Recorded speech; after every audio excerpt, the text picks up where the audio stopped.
Welcome to Stuff You Missed in History Class, a production of iHeartRadio.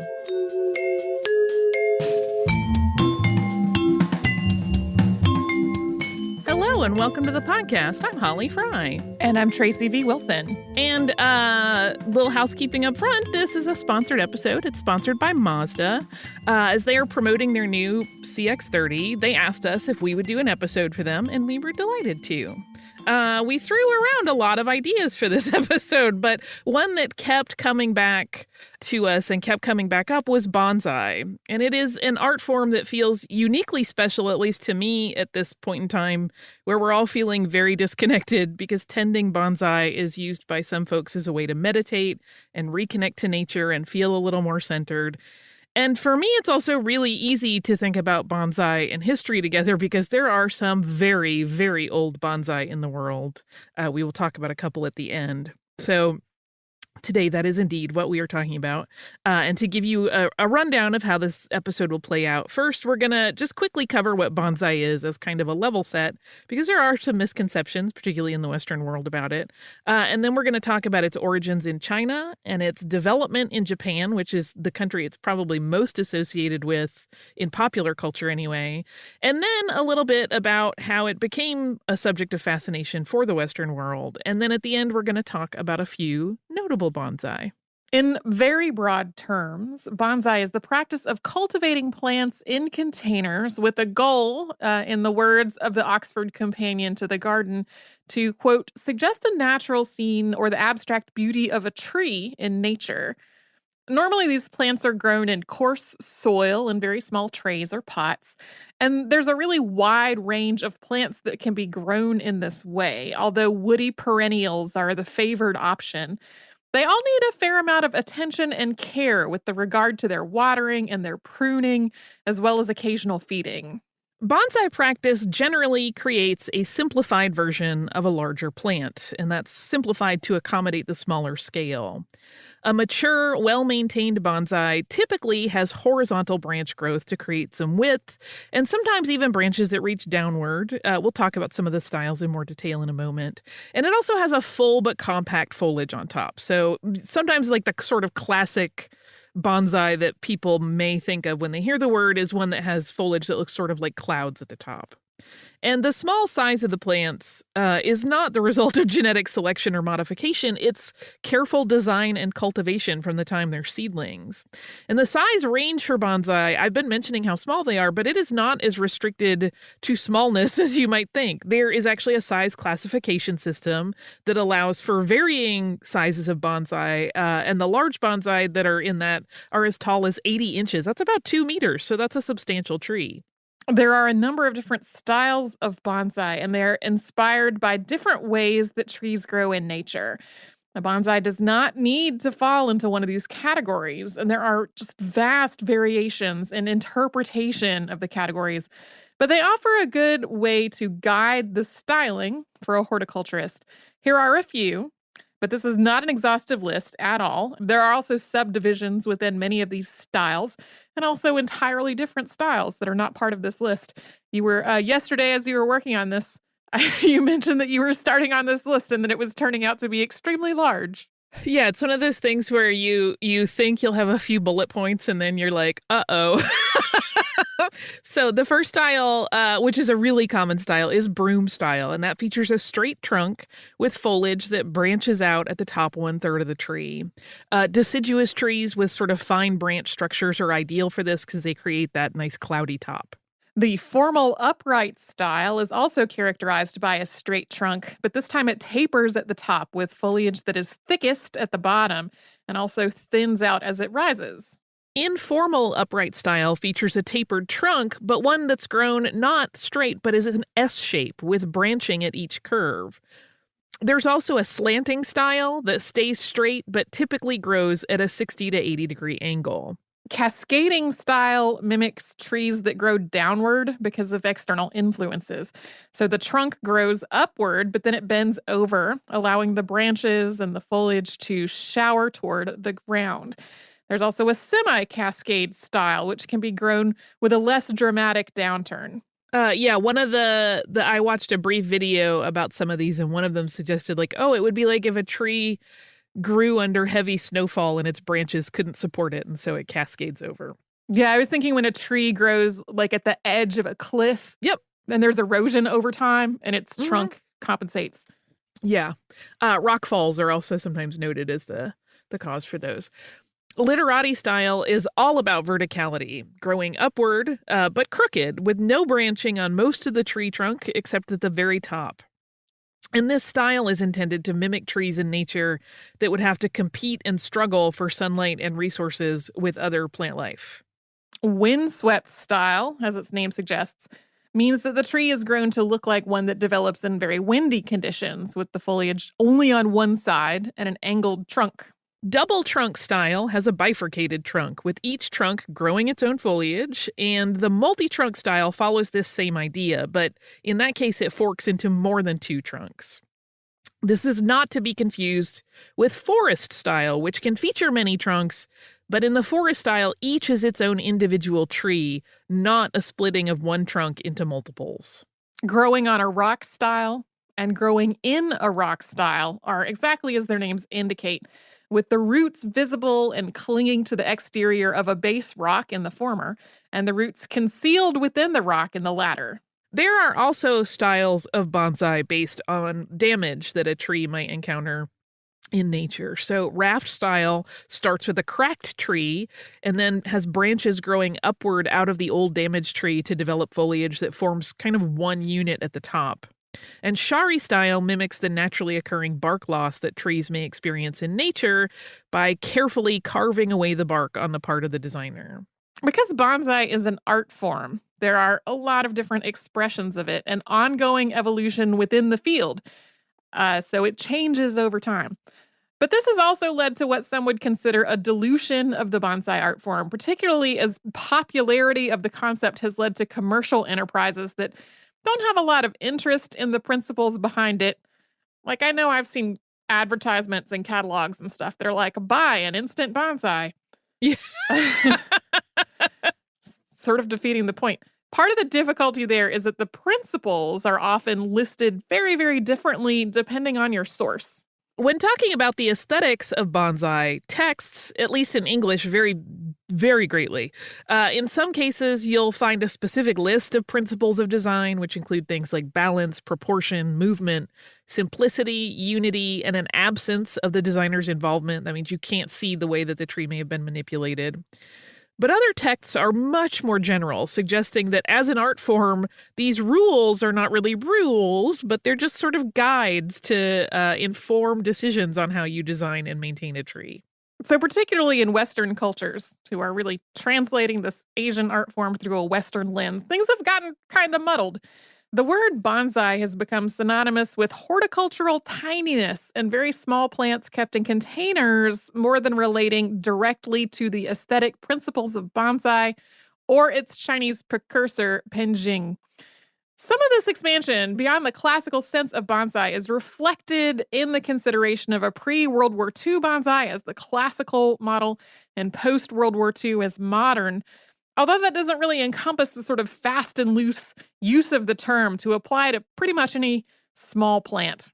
I don't want to throw any retailer under the bus, but I was once in a store that sold plants, and they had a row of tiny cactus labeled as bonsai, and I was like, I don't quite think so. Well, when I was a child, there was a catalog that I particularly loved to look through, and it sold something that it described as a grow your own bonsai kit. And what it was a potato with a partially sprouted eye. And that potato eye, root that comes out, like that was supposed to be the bonsai. That is a fascinating interpretation. Yeah. Bonsai, even in its less rigid definitions, but presuming you're not talking about a potato, is by its nature meticulous, Caring for a bonsai tree is an ongoing process. Because their pans or trays are very small, and because it's usually with a coarse soil, they often need to be watered frequently. This does vary, though, of course, by plant type. Both indoor and outdoor plants need to have their environment carefully managed. And for even hobbyists, pruning is required to keep the shape of the foliage. That effort becomes much more intensive for expert designers. Everyone, I think, has probably seen footage of like that person that is carefully clipping bonsai, sometimes in ways that are not even perceptible to the human eye, but are, of course, part of shaping it into that beautiful, beautiful final product.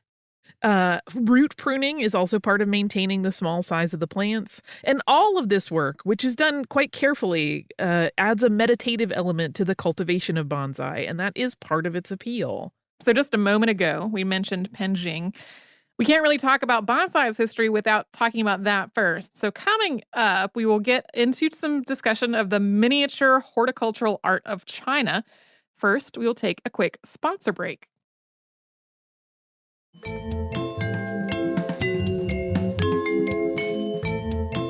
Penjing, also called Penzai, which was its earliest name, is where the bonsai story really starts. China, due to its vast size, has an incredibly diverse range of plant life, and there was already a well-established gardening tradition in China that had begun hundreds of years before the creation of these mini scenes developed as an art form. And the name penjing translates to tray scenery or pot scenery.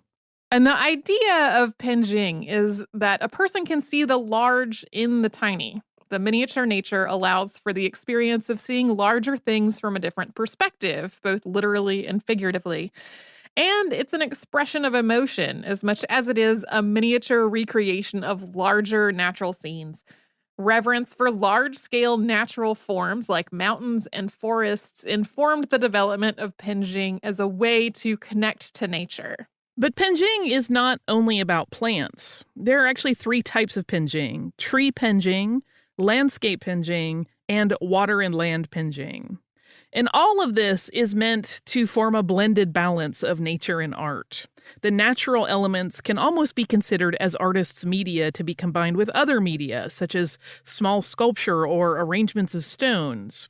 One source that I read likened it to a landscape painting, but one that is alive and with greater dimension.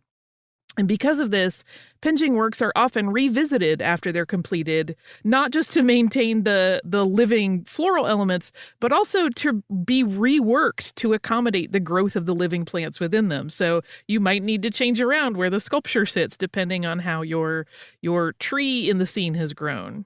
While there were miniature gardenscapes created as far back as the Shang Dynasty, which lasted from about 1600 to 1046 BCE, the first evidence of penjing is from the Han Dynasty. That's around 200 CE.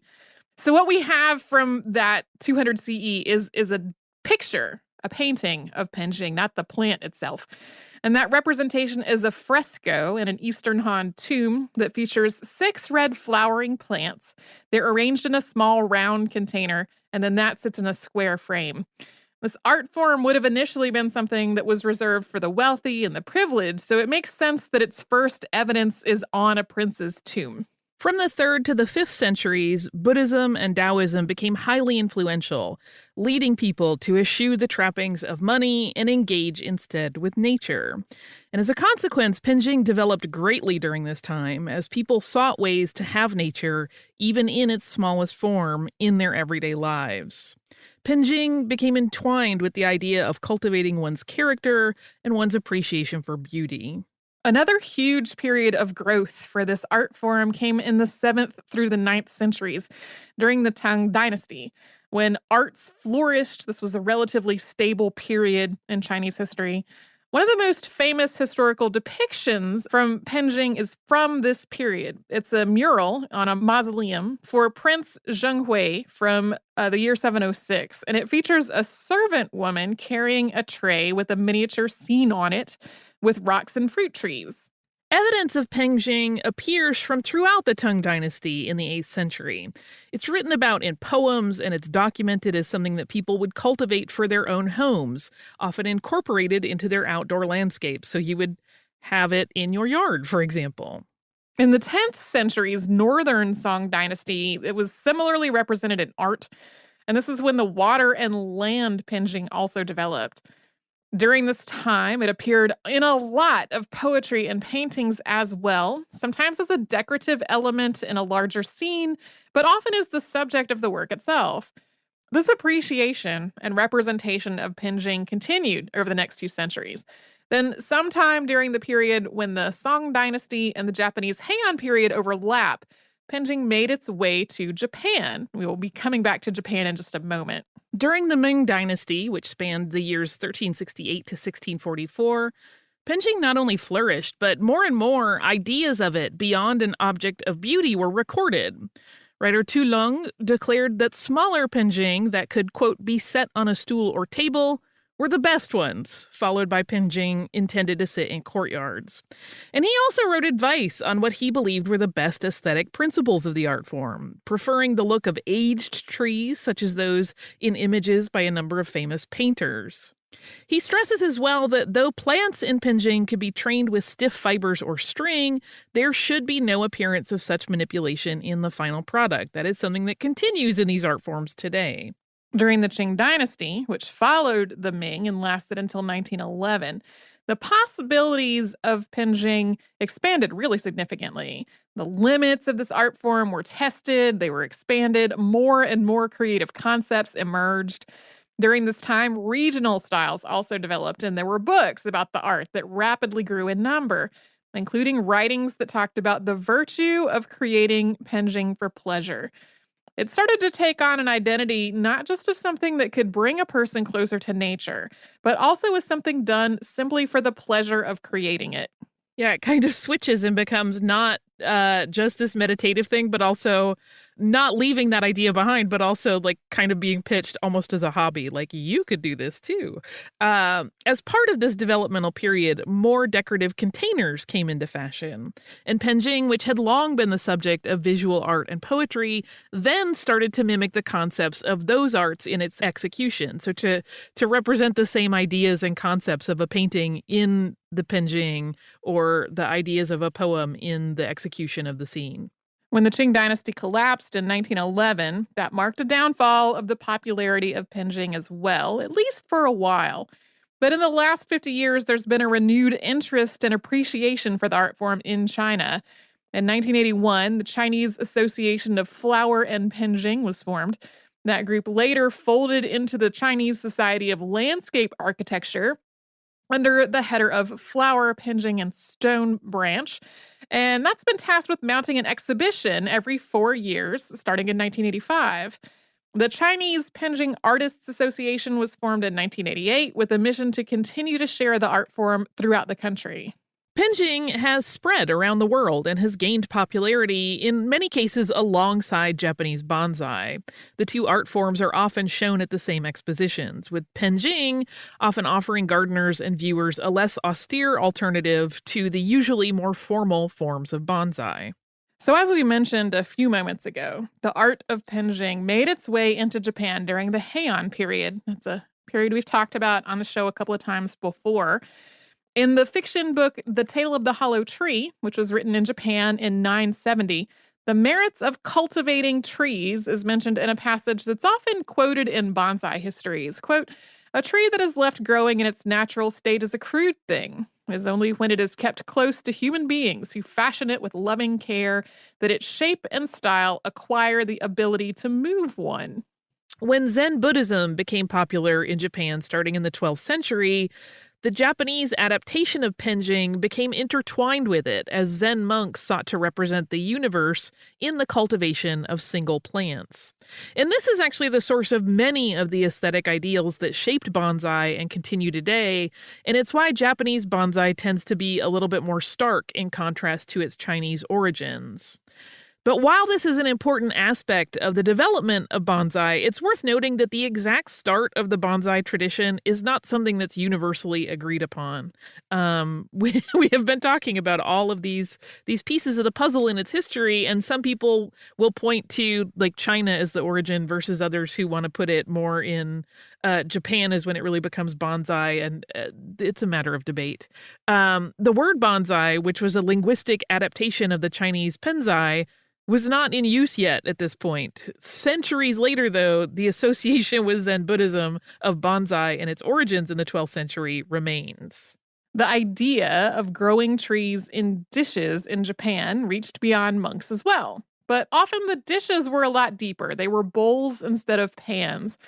This style, called hachinoki, was immortalized in a folk tale in the late 1300s, and it also became a no play. That story is about an impoverished samurai who gives up his last treasured potted trees to use as firewood for a traveling monk in the winter. In the second act, it's revealed that the monk was actually the shogun, Tokiyori Hojo, who helps the samurai regain his fortune in the end. This was a really popular story, and woodblock prints depicting it were popular for hundreds of years. Over time, small, cultivated container trees became so culturally significant in Japan that most people would have had one in some form. But these were still not bonsai in the sense we would think about them today. That name, again, did not even exist until the beginning of the 19th century, and that was when that Chinese name was adapted and adopted during a summit of scholars. In doing so, they wanted to set apart the common hachinoki from the more artistic efforts at growing trees in shallower vessels with greater design and intent. And there had already been shows for dwarf potted trees in Kyoto. So this separation and definition helped codify standards for shows and competitions to include bonsai as a distinct, separate thing going forward, leading eventually to formal showings of bonsai that started in the 1930s. As the 19th century played out, bonsai was recognized as its own art form in Japan to the degree that formal writing, horticultural theory, and shows started to become really common. The different styles of bonsai started to develop, and methods of training trees changed to include the use of wire instead of stiff natural fibers. We'll talk next about a natural disaster and its impact on bonsai in Japan in the 20th century. But before we do, we're going to have a quick sponsor break.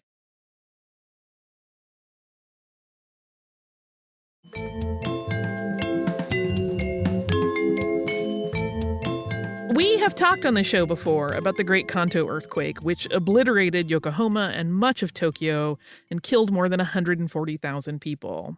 And that also impacted bonsai. A robust nursery industry of growers who specialized in training bonsai had developed in Tokyo in the decades prior to the earthquake. And with all of their hard work destroyed, 30 of the families who owned such nurseries started over as a collective in nearby Omiya, which has since then become Omiya Bonsai Village and has become a hub for bonsai culture. In 2010, it became home to the Omiya Bonsai Art Museum. Japan went through massive changes after its surrender at the end of World War II. The empire was gone, the country was reformed as a democracy, and its economy was just completely overhauled while the damage from the war was rebuilt. Bonsai persisted despite all of these changes, and it became more revered as art. In the second half of the 20th century, there was a dip in bonsai's popularity in Japan. But in recent years, there's been a resurgence, and one that's been accompanied by experimental designs that really stray from the more formal predecessors that we've been talking about. Yeah, I am not an expert by any means, but one of the things I was reading mentioned how some of the newer forms of bonsai are a little more wild, and I wonder if they're getting a little bit more back to their roots in penjing. Bonsai-related items were in the U.S. as far back as the colonies. Trading agreements with China led to the import of goods that were new and novel to North America. And the same seeds of the cultural fetishism and ethnocentric views of Victorian England with regards to Asia were definitely in place in the United States colonial days, so items like miniature plants from Asia became prized elements of personal collections. Several world expositions, starting in the 1870s, featured displays of dwarf trees from Japan. European and North American attendees wanted to see these plants, and that desire had been stoked by centuries of written descriptions by travelers to Asia who had described the practice of horticulture in miniature. This eventually led to the first book in the Western world about bonsai, which was published in France in 1902. A tourist industry grew in Japan, which sold inferior quality bonsai to European and American tourists who then brought them home. This led to some of the misinformation about this art form. Yeah, unfortunately, trading on the fact that Western tourists didn't really know what they were buying also caused a lot of confusion in the West about bonsai. Immigrants from Japan to the U.S. brought the bonsai tradition with them, although horticulture knowledge was by no means ubiquitous among the people who traveled across the Pacific to work as laborers. As bonsai continued to fascinate U.S. gardeners and hobbyists, this led to some opportunities for Japanese experts in bonsai to share their knowledge through demonstrations and teaching sessions, which were often organized by garden clubs. Eventually, clubs that focused specifically on bonsai began to form in the U.S., starting on the West Coast. Penjing had more difficulty in gaining appreciation in the United States, thanks in part to the Chinese Exclusion Act. In 1915, the Japanese government shipped bonsai to the San Francisco Panama Pacific International Expo for exhibit.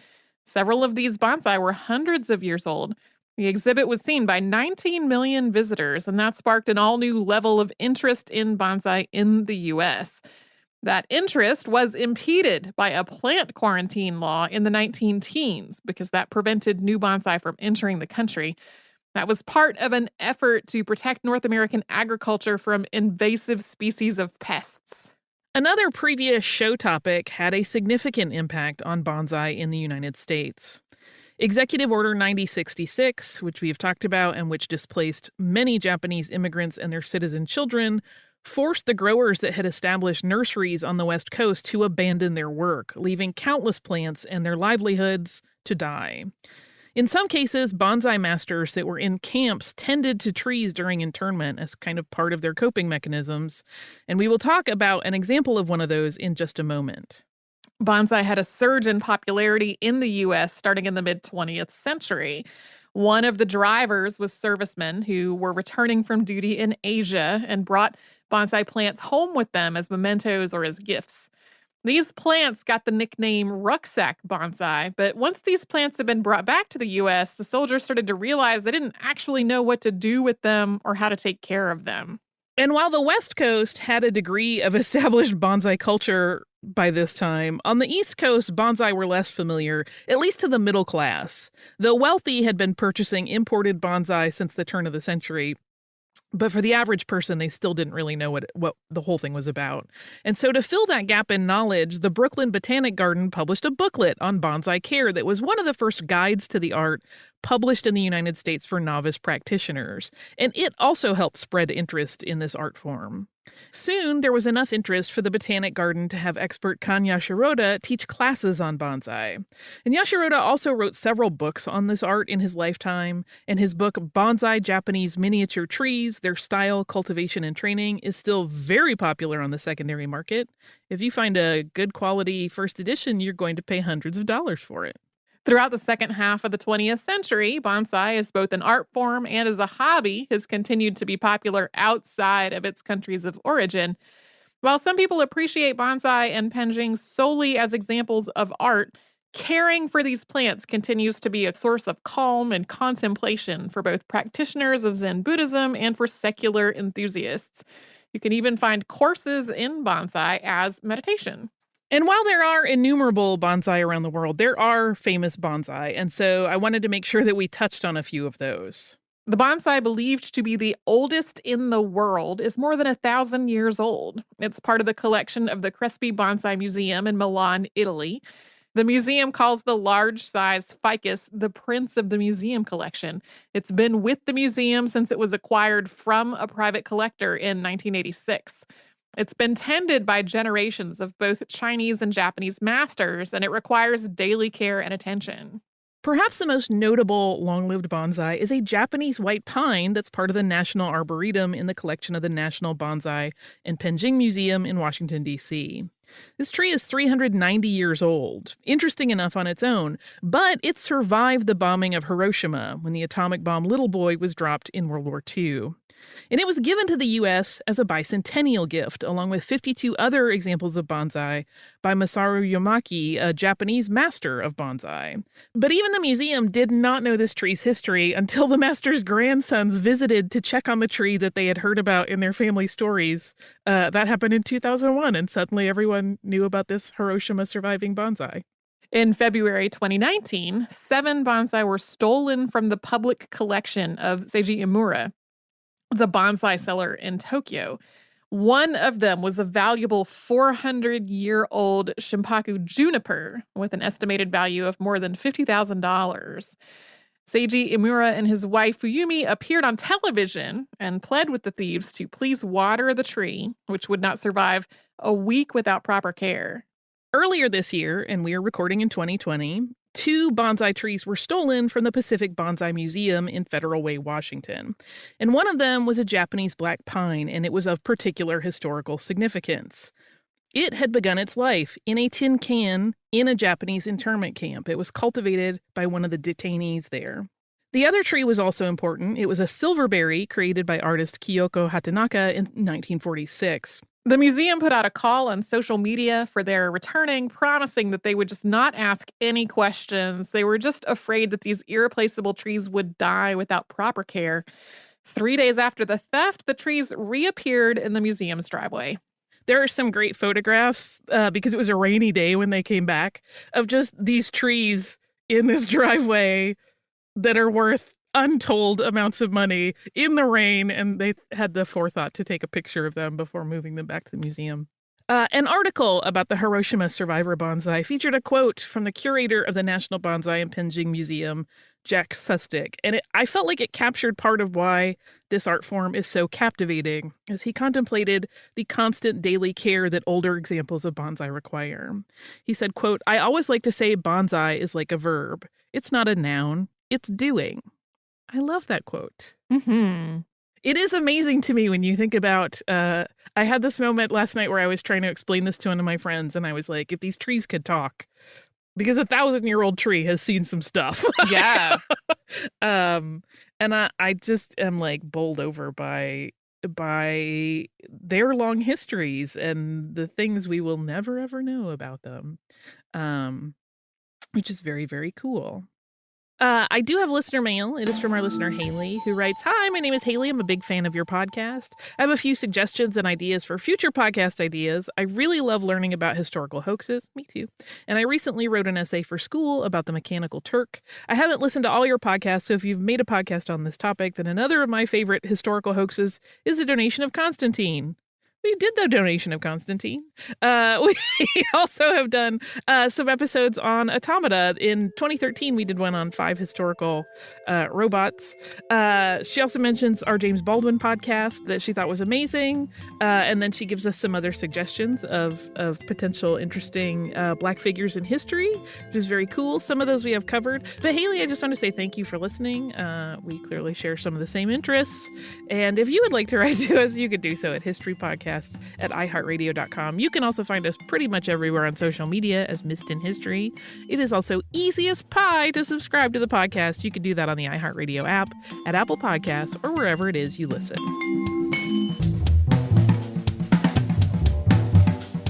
Stuff You Missed in History Class is a production of iHeartRadio. For more podcasts from iHeartRadio, visit the iHeartRadio app, Apple Podcasts, or wherever you listen to your favorite shows.